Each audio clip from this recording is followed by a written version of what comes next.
Hello and good prepping to everybody. We are here today to talk a little bit about uh, the basics of a bug out bag. What I know is that we live in a world where disasters are, if not usual, they happen pretty often. We had 3 days of earthquakes over here. I was not so worried about that. I know that I live in a house that it's 1,000 year old and it's still here, so I don't think it's gonna just fall down one night. It might happen. Yeah, if you're under the rocks, it's up, no problems. The problem is all that is in the middle from being perfectly healthy and being dead. That's the real problem. When you're dead, you're dead. When you're alive and in earth, okay, the problem is in the middle.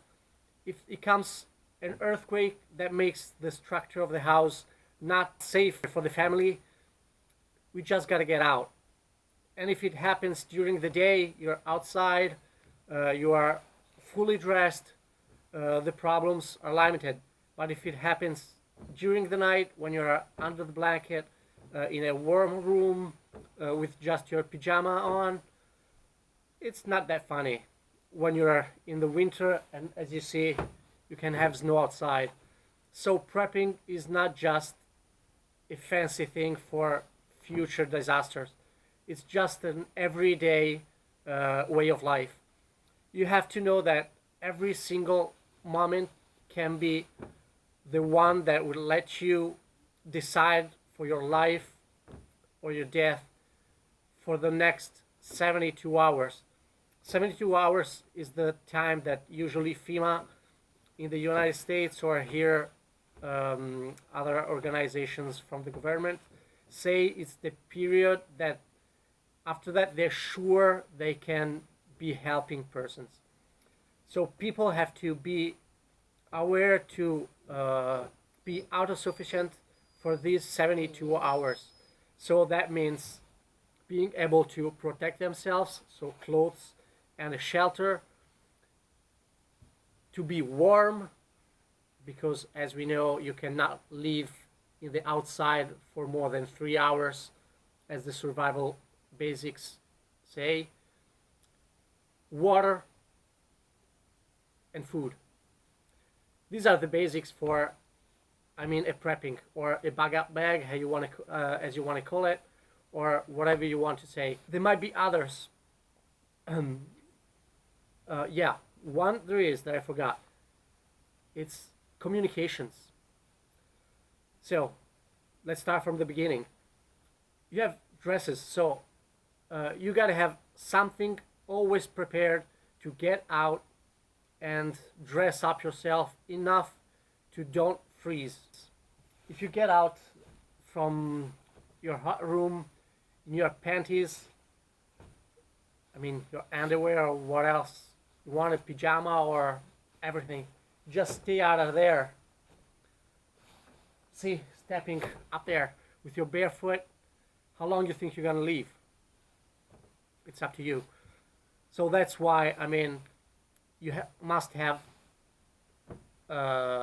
dresses inside your bug out bag. The first thing. The second one is the possibility to have a shelter.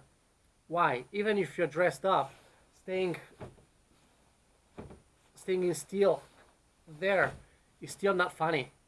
So you gotta try to find a protection. The protection is different between the kind of disasters you can have in your area. Here I know that for me a shelter is something that is outside the house. When you go to some like Florida or the southeast where you have tornadoes, hurricanes, you gotta have something like a shelter which is not outside the house, or it can be, but it's something that has to protect you from flying debris and strong wind and a lot of rain. So see, it's much different than the one I need over here when we are subject to earthquakes. If you go in the center of the states where there are the tornadoes, as it's much more similar to the to Florida, you have to have something that protects you from the wind and the debris. I mean, a wooden house is not a cover during a tornado. It might be over here when we have earthquakes. Wood is never gonna fall. That's it. There, wood gonna fly off. So, and as you see, shelter is something that you have to think about concerning your personal position and your risks. Here I have some tarps because I'm not sure that if I get out I can get back in, or anything, any place where I mean is gonna be safe after a big earthquake. Forget I have a wooden cottage inside the woods that I would go there. No matter, I might not be here. I have my bug out bag when we go away with the family for a few days or that. It just stays in the back of the car. Why? Because if I go in a hotel, we might not have the wooden cottage there. So I know that I have those things. Third, a way to light a fire. The fire is what lets you heat yourself, protect yourself from animals if there are any around you. It's a mind booster. When you're down, you're sad. Having a fire in front of you lets you boost up your way of seeing things. It might help you a lot more than you think. This is, and we'll see later on, you gotta have many ways to light a fire, because not always it's gonna be so easy and you're gonna be sure to be able just at the first try to light the fire. If you live in the outdoors, you know that it's not gonna be that way. It happens many times that you just try and it doesn't light. It happens. Just go on and try again. That's it. Then we said water and food. I know that you can live those 3 days without food. But why you want to suffer when preparing your bug out bag? You can have enough food, or I mean calories, for the 3 days. Enduring is not only surviving. You can survive and then die because you didn't endure. So food and drink are two things that let you endure. Go on until somebody gets to help you, if it happens. Otherwise, you have the energy to get yourself out of the shit. That's it. So food is important also for that. And then the last one, but it's not the least, you have some ways of to communicate. An incoming communication and outgoing communications. The incoming, you can have a radio, an FM radio or a ham radio. What else will let you be able to hear what are the news, to know where the helps are coming or where the helps are, so you can just go over there if they are close, and just to know what's happening around you.